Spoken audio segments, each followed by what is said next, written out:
Chapter 4 really deals with Latinos in California during the Civil War, and it focuses on the first statewide network of community organizations, the Juntas Patrioticas Mexicanas. The Juntas Patrioticas Mexicanas were established between the First and the Second Battle of Puebla, but the Second Battle of Puebla just really stiffened their resolve to raise funds to send to Juarez. I mean, Juarez had to buy rifles, powder, equipment for his armies. Where was he going to get the money? Latinos here digging gold out of the ground. They had money.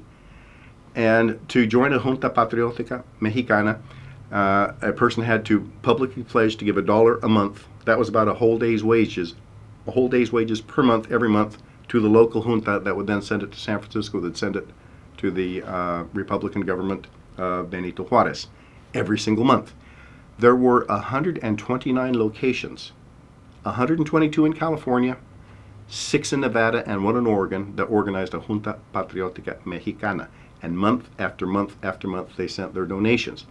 But once they realized that they could pull together the power of the Latino community in the West to send money to Juarez, they realized with this they could also raise money to do other things, such as get involved in civil rights. Because Latino civil rights were being involved, they could raise money to hire attorneys to defend Latinos that were being railroaded.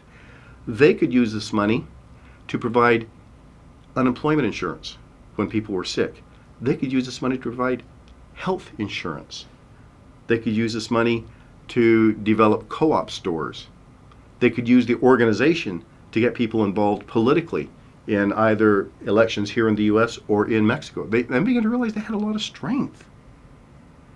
So Chapter 4 deals with the Juntas Patrioticas Mexicanas, what they did, their structure and function, and also it looks at the Latino society that they were built on top of. Because there were Latinos, they were still growing, they were having families. The language was beginning to change. We're starting to see the early pochismos. People are saying marqueta instead of mercado. And of course the newspapers in Spanish complain about this, just like Spanish language television today complains about how we speak Spanish. But hey, this is California, it's our brand of Spanish. We're looking at the early socialization of young Latinos being born as they learn about Latino society.